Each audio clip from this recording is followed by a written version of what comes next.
Welcome to learners friendly. 2025 ജനുവരിയിൽ കഴിഞ്ഞ set എക്സാമിൻ്റെ കറക്റ്റഡ് ആൻസർ കീ ഇന്ന് പബ്ലിഷ് ചെയ്തിരിക്കുകയാണ്.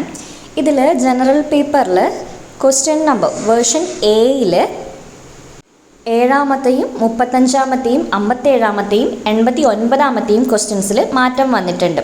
അതേ ക്വസ്റ്റ്യൻസ് തന്നെയാണ് ഇവിടെ വേർഷൻ ബിയിലും കൊടുത്തിരിക്കുന്നത്. അതായത് വേർഷൻ എയിൽ 7-ാമത്തെ ക്വസ്റ്റ്യൻ വേർഷൻ ബിയിൽ 67-ാമത്തെ ക്വസ്റ്റ്യൻ ആയിട്ടാണ് കൊടുത്തിരിക്കുന്നത്. അങ്ങനെയാണ് ഈ കാണിക്കുന്നത്. അതിൽ ഓൾറെഡി പബ്ലിഷ് ചെയ്ത ആൻസർ ബി എന്നാണ്, എന്നാൽ ഇപ്പോൾ കറക്റ്റ് ചെയ്ത ആൻസർ കീ സി ആണ്. അപ്പോൾ പരീക്ഷയ്ക്ക് ബി എന്ന് മാർക്ക് ചെയ്ത ആൾക്കാരുടെ മാർക്ക് പോകും, സി എന്ന് മാർക്ക് ചെയ്തവർക്ക് അത് ആൻസർ കറക്റ്റായിട്ട് വരും. ഇനി ജനറൽ പേപ്പറിൽ തന്നെ വേർഷൻ എ 35-ാമത്തെ ക്വസ്റ്റ്യൻ, വേർഷൻ ബിയിലെ 95-ാമത്തെ ക്വസ്റ്റ്യൻ. എ എന്നാണ് ആൻസർ കൊടുത്തിരുന്നത് ഓൾറെഡി പബ്ലിഷ് ചെയ്തത്. അതിൽ എയും ബിയും കറക്റ്റായി. അപ്പോൾ എ എന്ന് മാർക്ക് ചെയ്തവർക്കും ബി എന്ന് മാർക്ക് ചെയ്തവർക്കും മാർക്ക് കിട്ടും. ഇനി വേർഷൻ എയിലെ 57-ാമത്തെയും വേർഷൻ ബിയിലെ 117-ാമത്തെയും ക്വസ്റ്റ്യൻ്റെ ആൻസർ ബി എന്നാണ് പബ്ലിഷ് ചെയ്തത്. അതും എ ആൻഡ് ബി, എ എന്ന് മാർക്ക് ചെയ്തവർക്കും ബി എന്ന് മാർക്ക് ചെയ്തവർക്കും മാർക്ക് കിട്ടും. ദെൻ 89 വേർഷൻ എയിലെ 89-ഉം വേർഷൻ ബിയിലെ 29-ഉം രണ്ടും സെയിം ക്വസ്റ്റ്യൻ ആണ് കേട്ടോ. അതിൽ എ എന്നാണ് ആൻസർ പബ്ലിഷ് ചെയ്തത്, അത് മാറി ഡി എന്നായിട്ടുണ്ട്.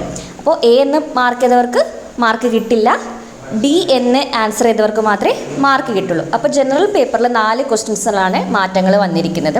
അതുപോലെ botany, chemistry, economics, English, Malayalam, maths, physics, political science, biotechnology ഇത്രയും വിഷയങ്ങളുടെ മാർക്കും ആൻസർ കീസ് പബ്ലിഷ് ചെയ്തിട്ടുണ്ട്. അതുപോലെ തന്നെ മാത്സിലാണ് ഏറ്റവും കൂടുതൽ ചേഞ്ചസ് വന്നിട്ടുള്ളത്. 12 ക്വസ്റ്റ്യൻസാണ് മാത്സിൽ മാറിയിട്ടുള്ളത്. ശരിക്കും ഇത് വിദ്യാർത്ഥികളോട് കാണിക്കുന്ന ഒരു അനീതി തന്നെയാണ്. ഒരു കൗൺസിൽ കൂടി ക്വസ്റ്റ്യൻ പേപ്പറും ആൻസർ പേപ്പറും തയ്യാറാക്കിയിട്ട് അത് പിന്നെ റിസൾട്ട് വരുമ്പോഴേക്ക് ഇത്രയും കാര്യങ്ങൾ റിവൈസ് ചെയ്യുക, നമ്മൾ അങ്ങോട്ടേക്ക് പൈസ കൊടുത്ത് വീണ്ടും ഇത് റിവൈസ് ചെയ്യാൻ വേണ്ടിയിട്ട് ചലാനൊക്കെ അടച്ച് പൈസ കൊടുത്ത് വീണ്ടും ഇത്രയും ക്വസ്റ്റ്യൻസ് മാറ്റം വരിക എന്നൊക്കെ പറയുന്നത് സ്റ്റുഡൻസിനോട് കാണിക്കുന്ന വലിയൊരു തെറ്റാണ്. ദെൻ ഇംഗ്ലീഷിൽ 5 ക്വസ്റ്റ്യൻസ് വേർഷൻ എയിലെ 9-ാമത്തെ ക്വസ്റ്റ്യൻ 12, 42, 53, 93 എന്നുള്ള ക്വസ്റ്റ്യൻസിലാണ് മാറ്റം വന്നിരിക്കുന്നത്. അതിൽ 3 ക്വസ്റ്റ്യൻസ് ഡിലീറ്റ് ചെയ്യപ്പെട്ടിട്ടുണ്ട്. ഈ എക്സ് എന്ന ആൻസർ കീയിൽ കൊടുത്തത് ഡിലീഷനാണ് കേട്ടോ. അപ്പോൾ ഡിലീറ്റ് ചെയ്താൽ എങ്ങനെയായിരിക്കും മാർക്ക് കിട്ടുക എന്നുള്ള സംശയം ഉണ്ടാവും. ഇപ്പോൾ 120 ചോദ്യത്തിൽ നിന്ന് 3 ക്വസ്റ്റ്യൻസ് ഡിലീറ്റ് ചെയ്യപ്പെട്ടു അല്ലേ.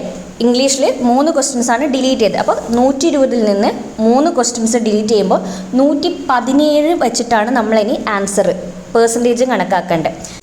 117-ൻ്റെ 40% എന്ന് പറയുമ്പോൾ 46.8 വരും. അപ്പോൾ പേപ്പർ 2-ൽ 46.8 കിട്ടുമെങ്കിൽ നിങ്ങൾ ആ വിഷയത്തിൽ ക്വാളിഫൈഡ് ആണ്. ഇനി പേപ്പർ 1-ഉം പേപ്പർ 2-ഉം കൂടിയിട്ടുള്ള ഓവറോൾ പെർസെൻറ്റേജ് നോക്കുക. ഞാൻ പെർസെൻറ്റേജ് എത്രയാണ് വേണ്ടതെന്ന് ഇവിടെ കറക്റ്റ് കൊടുക്കാം കേട്ടോ, എത്ര പെർസെൻറ്റേജ് കിട്ടിയാലാണ് പാസ്സാവുക എന്നുള്ളത്. അപ്പോൾ നിങ്ങളുടെ സബ്ജക്റ്റിനനുസരിച്ചിട്ടുള്ള ആൻസേഴ്സ് ഇവിടെ നോക്കുക. Botany, chemistry, economics, English, Malayalam, maths, physics, political science, biotechnology എന്നിവയാണ് ഇവിടെ കൊടുത്തിട്ടുള്ളത്. ഓക്കെ. ഇനി ലേണേഴ്സ് ഫ്രണ്ട്ലിയിൽ നെക്സ്റ്റ് നടക്കുന്ന പരീക്ഷയുടെ അഡ്മിഷൻസ് സ്റ്റാർട്ട് ചെയ്തിട്ടുണ്ട്. ഇപ്പോൾ ജോയിൻ ചെയ്യുന്നവർക്ക്, കുറച്ച് ദിവസത്തിനുള്ള ജോയിൻ ചെയ്യുന്നവർക്ക് ഒരു ഓഫർ ഉണ്ടാവും.